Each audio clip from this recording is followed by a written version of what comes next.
Bienvenue sur TechWatch, votre bulletin d'information du jour, le 30 janvier 2025. Voici les nouvelles du monde de la technologie et de l'informatique. Tout d'abord, parlons du rachat de TikTok. La maison mère, ByteDance, subit une pression croissante pour vendre ses activités américaines avant le 5 avril afin d'éviter une interdiction.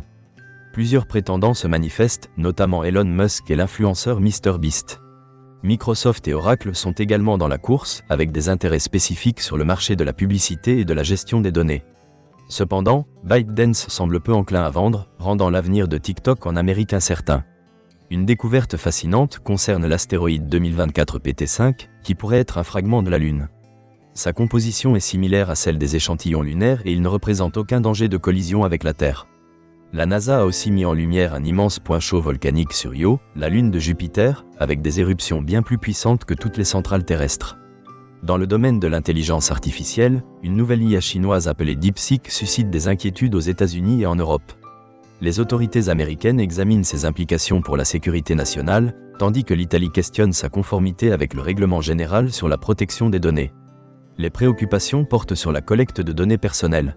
Un autre astéroïde, le 2024 YRA, a été détecté récemment, avec une probabilité légèrement supérieure à 1% de rentrer en collision avec la Terre en décembre 2032.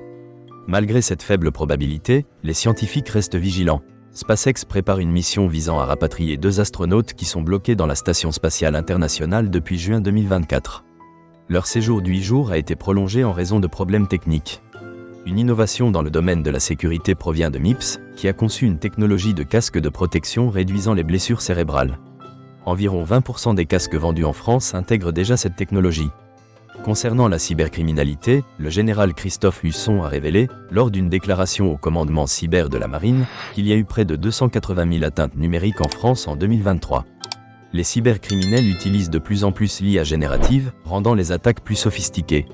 Une récente amélioration du noyau de Linux optimise le trafic réseau dans les centres de données, avec une réduction de la consommation énergétique allant jusqu'à 30%. Ce changement pourrait avoir un impact significatif sur l'efficacité énergétique. Un chercheur a développé un mécanisme pour optimiser le traitement des applications sur des serveurs dédiés. Cette méthode pourrait entraîner des économies d'énergie considérables. Le Forum économique mondial prévoit que l'IA supprimera 92 millions de postes d'ici 2030, tout en générant 170 millions de nouveaux emplois. Les entreprises doivent équilibrer automatisation et collaboration humaine.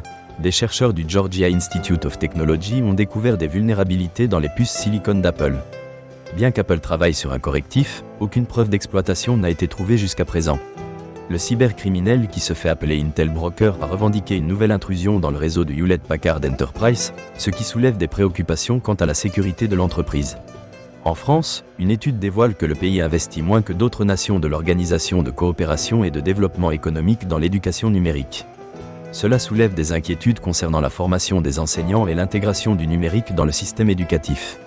The Fork met en œuvre la solution Agentforce de Salesforce pour améliorer les interactions entre restaurateurs et clients, notamment pour automatiser les réservations. Une enquête d'IBM indique que les directeurs des systèmes d'information doivent jongler entre les gains à court terme et les innovations à long terme. Les entreprises doivent considérer les initiatives en matière d'intelligence artificielle comme un portefeuille équilibré. Des discussions sont en cours concernant le report de certaines directives sur la responsabilité sociétale des entreprises européennes, suscitant l'inquiétude des organisations qui sont déjà engagées dans la collecte de données.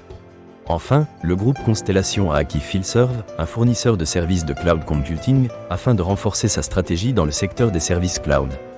Voilà votre bulletin d'information du jour sur TechWatch. Merci de votre attention et à demain pour d'autres nouvelles du monde de la technologie.